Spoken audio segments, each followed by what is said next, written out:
Believe it or not, the images and vocals used in this video were generated using a variety of AI tools.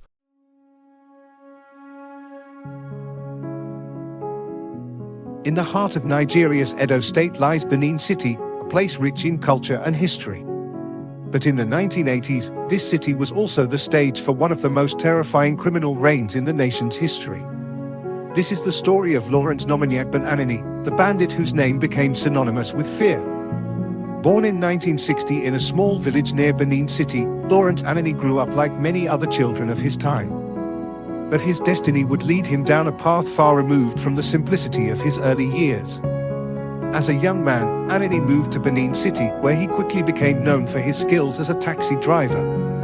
But it wasn't just his driving that set him apart. Anini had a unique ability to control the rivalries and tensions that often erupted in the city's motor parks.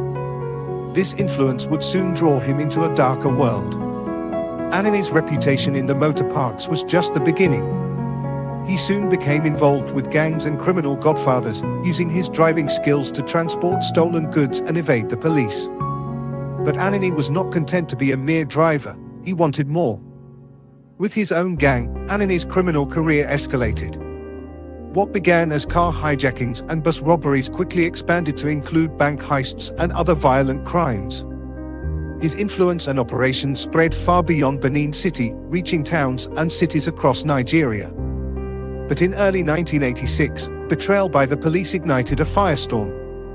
Two members of Anini's gang were prosecuted despite an alleged under-the-table agreement with the authorities to destroy evidence. Anini saw this as a direct betrayal, and he vowed to take revenge. In August 1986, Anini's retaliation began.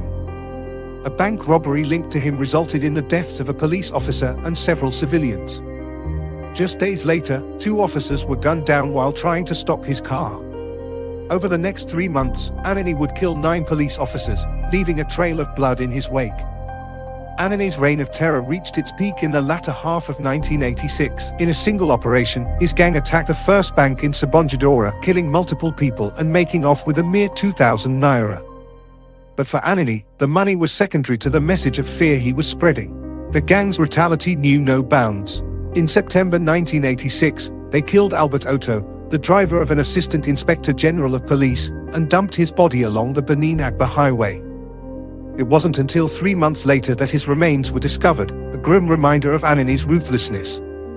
The terror unleashed by Anini and his gang prompted a nationwide manhunt. Even General Ibrahim Babangida, Nigeria's military president, demanded answers. "Where is Anini?" he asked, echoing the question on everyone's mind. The police combed every part of Bendel State, but Anini seemed to vanish like a ghost. Stories of his invincibility began to circulate, and for a time, it seemed as though he would never be caught. But even the most elusive criminals eventually make a mistake. On December 3, 1986, acting on a tip-off from locals, Superintendent of Police Kode Juan Aurora led a team to a house on Oyemwosa Street in Benin City. Inside, they found Anini hiding in plain sight. Caught off guard and with no escape route, Anini tried to outsmart the officers. But his efforts were futile. Juan Aurora shot him in the leg, and Anini, writhing in pain, finally confessed, "My brother, I won't deceive you, I'm Anini." With his leg shattered by bullets, Anini was transferred to a military hospital where doctors were forced to amputate his leg. The man who once terrorized a nation was now confined to a wheelchair, awaiting his fate. In a trial that gripped the nation, Anini was found guilty of his crimes.